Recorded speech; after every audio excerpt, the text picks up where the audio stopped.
इस वक्त की सबसे बड़ी खबर यह है कि 12 दिनों तक चले युद्ध के बाद ईरान और इजराइल के बीच सीज फायर को लेकर अंतिम सहमति बन गई है। अमेरिका के राष्ट्रपति ट्रंप ने देर रात करीब 3:30 बजे यह ऐलान किया कि इजराइल और ईरान के बीच आज सुबह से सीज फायर लागू हो जाएगा। लेकिन इस दौरान ईरान ने इजराइल पर 20 से ज्यादा बैलिस्टिक मिसाइल से हमला किया और इस हमले में इजराइल के 5 लोगों की मौत भी हो गई। आप भी पहले इस हमले की तस्वीरें देखिए जो सीज फायर से के आसपास ईरान ने इजराइल पर किया।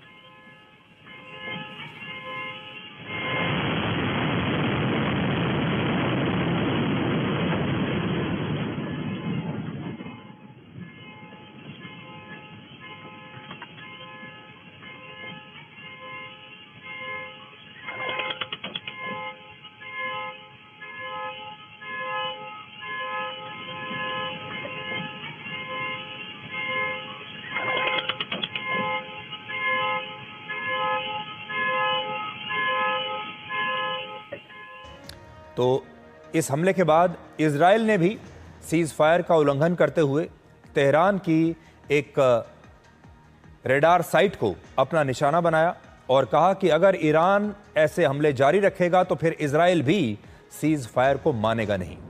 इन हमलों को देखकर ऐसा लग रहा था कि युद्ध अब भी जारी रहेगा और इसमें सीज फायर की संभावना बहुत ही कम है। इस बात से सबसे ज्यादा चिंता राष्ट्रपति ट्रंप को ही, जो सुबह से ही इस सीज फायर का सारा श्रेय खुद को दे रहे थे और उन्होंने अपने social media platform truth social पर इस सीज फायर की एक छोटी सी कहानी भी लिखकर पूरी दुनिया को सुनाई।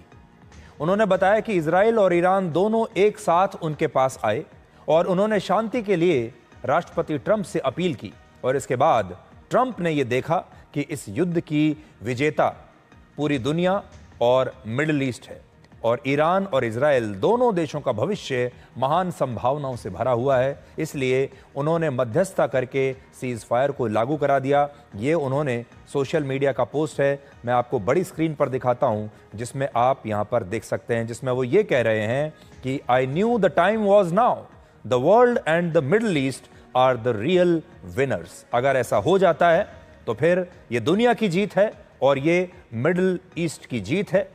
और वो ये भी कहते हैं कि the future of Israel and Iran is unlimited and filled with great promise, God bless you both. ये कहानी ऐसी है कि भविष्य में अगर राष्ट्रपति ट्रंप को नोबेल शांति पुरस्कार से सम्मानित किया गया तो इस कहानी को जरूर सुनाया जाएगा और शायद ये शब्द लिखने के लिए उन्हें लगता है कि उन्हें नोबेल शांति पुरस्कार मिल भी जाए। आपको यकीन नहीं होगा कि सीज फायर की घोषणा के बाद आज शाम तक राष्ट्रपति ट्रंप सोशल मीडिया पर ऐसे 12 पोस्ट लिख चुके हैं। एक नहीं, दो नहीं, 12 पोस्ट लिख चुके हैं और उनके हर पोस्ट का सार एक ही है। सार यह है कि राष्ट्रपति ट्रंप ने ही इस युद्ध को रुकवाया है। हर बार थोड़ी थोड़ी देर में एक और सोशल मीडिया पोस्ट डालते हैं और कहते हैं कि देखिए मैंने युद्ध को रुकवा दिया। दिलचस्प बात यह है कि जब राष्ट्रपति ट्रंप को यह खबर मिली कि इजराइल और ईरान ने सीज फायर का उल्लंघन जारी रखा है और दुनिया फिर से उनके दावों पर सवाल उठा रही है कि सीज फायर तो हुआ ही नहीं, दोनों देश अब भी लड़ रहे हैं और ट्रंप कह रहे हैं कि मैंने सीज फायर करा दिया, तो फिर उन्होंने इजराइल के प्रधानमंत्री नेतन्याहू से फोन पर बात की और उनसे कहा कि इजराइल अब ईरान पर और कोई हमला नहीं करेगा। हालांकि इस फोन कॉल के बाद भी जब इजराइल ने ईरान पर हमले जारी रखे तो राष्ट्रपति ट्रंप को मीडिया के सामने आकर यह कहना पड़ा कि वो सीज फायर के उल्लंघन से बहुत दुखी हैं और वो नाराज हैं और इजराइल से भी नाराज हैं और ईरान से भी नाराज हैं, लेकिन इजराइल ने तो उन्हें बहुत ही ज्यादा निराश किया है, ऐसा उन्होंने मीडिया को कहा। Yeah, I do. They violated, but Israel violated it too. Israel, as soon as we made the deal, they came out and they dropped a load of bombs, the likes of which I'd never seen before. The biggest load that we've seen. I'm not happy with Israel. You know, when I say, okay, now you have 12 hours, you don't go out in the first hour and just drop everything you have on them. So I'm not happy with them. I'm not happy with Iran either. You know what? We basically have two countries that have been fighting so long and so hard that they don't know what the they're doing. Do you understand that? तो आप कह सकते हैं कि अब पूरी दुनिया राष्ट्रपति ट्रंप को मिनिस्टर फॉर सीज फायर कह सकती है। दुनिया में कहीं भी अगर लड़ाई चल रही हो, युद्ध हो रहा हो, तो सीज फायर कराने के लिए राष्ट्रपति ट्रंप अब हर जगह पहुंच जाते हैं और सीज फायर का श्रेय वो खुद लेना चाहते हैं। राष्ट्रपति ट्रंप की नाराजगी के बाद इजराइल के प्रधानमंत्री कार्यालय ने एक नया बयान जारी किया और कहा कि अब इजराइल सीज फायर की शर्तों का पालन कर रहा है और ईरान पर किए जा रहे हमलों को पूरी तरह से अब इजराइल ने रोक दिया है। ईरान ने भी आधिकारिक रूप से इस सीज फायर का पालन करने की बात कही है, जिसका मतलब यह है कि यह युद्ध अब रुक गया है। और आज जब यह युद्ध रुक चुका है, तब बड़ा सवाल यह है कि इस युद्ध का नतीजा क्या रहा, कौन जीता और कौन हारा, और इस युद्ध से आखिर हासिल क्या हुआ। तो आज हम एक नया विश्लेषण आपके लिए लेकर आए हैं। युद्ध रुक गया है, लेकिन इस युद्ध से हमने क्या सीखा है और इस युद्ध से किसको क्या मिला है। तो पहली बात यह है कि यह युद्ध निर्णायक नहीं रहा और इसमें ना तो कोई जीता ना कोई हारा।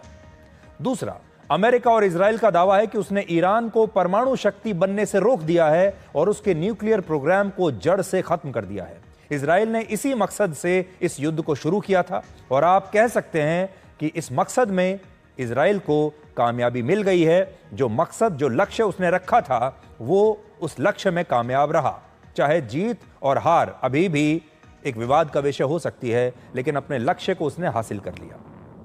तीसरा, इजराइल ने ईरान के 11 न्यूक्लियर साइंटिस्ट और 20 मिलिट्री कमांडर्स और उनकी सेना के चीफ और बड़े बड़े जनरल्स को खत्म कर दिया, जिससे ईरान की जो टॉप लीडरशिप है उनकी सेना की, वो समाप्त हो गई है।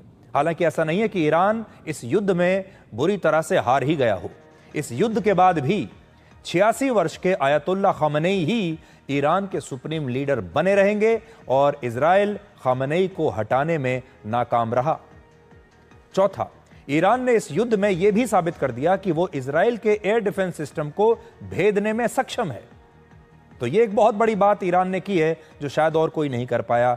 उसकी मिसाइल इजराइल के अलग अलग शहरों में जाकर गिरी हैं और उन्होंने इजराइल का नुकसान किया है। उन्होंने इजराइल के एयर डिफेंस सिस्टम को भेद दिया। इसके अलावा दुनिया भर में इजराइल के जिस आयरन डोम और दूसरे एयर डिफेंस सिस्टम की मजबूत छवि बनी हुई थी, सारी दुनिया एयर डोम की तारीफ करती थी।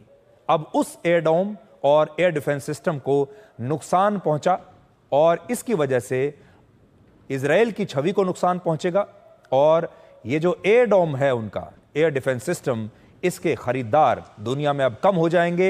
इस एयर डोम के जो फैन थे, जो इसकी बड़ी तारीफ किया करते थे, उन्हें भी एक झटका लगा है। तो एक और बड़ी बात यह है कि इजराइल पूरी दुनिया में कहता था अपनी एयर डोम के बारे में कि हमारा एयर डोम हर प्रकार की मिसाइल से हमारी रक्षा करेगा, लेकिन इस धारणा को ईरान ने तोड़ दिया। पांचवी बात, ईरान और इजराइल दोनों देशों को यह पता चल गया कि कौन उनका सच्चा दोस्त है। ईरान को पाकिस्तान समेत सभी मुस्लिम देशों से सिर्फ धोखा मिला, सिर्फ स्टेटमेंट मिले, सिर्फ लिप सर्विस मिली और सिर्फ बयानबाजी मिली, जबकि रशिया और चीन ने भी ईरान की ठोस रूप से कोई मदद नहीं की। लेकिन दूसरी तरफ अमेरिका ने इजराइल का पूरा साथ दिया। तो इसलिए जब महाशक्तियों की ये लड़ाई होती है और दुनिया के जो छोटे देश हैं, जब उन्हें यह चुनना होता है कि इस टीम में, दुनिया में 2 टीम बन रही हैं, एक अमेरिका की टीम बन रही है और एक टीम बन रही है चीन और रशिया की, तो जो छोटे देश हैं वो क्या सोचकर किसी टीम को ज्वाइन करते हैं कि अगर हमने रशिया या चाइना को ज्वाइन किया, इनका साथ दिया, तो एक दिन मुसीबत में ये हमारे साथ खड़े होंगे। इसी प्रकार से जो देश अमेरिका के साथ हैं वो सोचते हैं कि एक दिन अगर हम मुसीबत में आए, अगर कोई युद्ध आया, किसी ने हमारे ऊपर हमला कर दिया, तो अमेरिका हमारे साथ खड़ा होगा। इस मामले में अमेरिका ने सारे नंबर अपने हासिल कर लिए हैं और अमेरिका ने दुनिया को यह दिखा दिया है कि अमेरिका अपने सहयोगियों को अकेले नहीं छोड़ता, अपने सहयोगियों की, अपने दोस्तों की मदद करता है, जिस प्रकार से अमेरिका ने इजराइल की मदद की है। लेकिन दूसरी तरफ ईरान के जो पक्के दोस्त थे, जो इजराइल के कॉम्पिटिटर्स हैं, रशिया और चीन, उन्होंने ईरान की ऐसी मदद नहीं की जैसी मदद अमेरिका ने इजराइल की। छठा, इस युद्ध में ईरान का एयर डिफेंस सिस्टम पूरी तरह से फेल हो गया। लेकिन उसकी मिसाइलों ने शानदार असर दिखाया। अगर ईरान पर अंतर्राष्ट्रीय प्रतिबंध न लगे होते तो कई देश आज ईरान से इन मिसाइलों को खरीदने का सौदा अब तक कर चुके होते। तो ईरान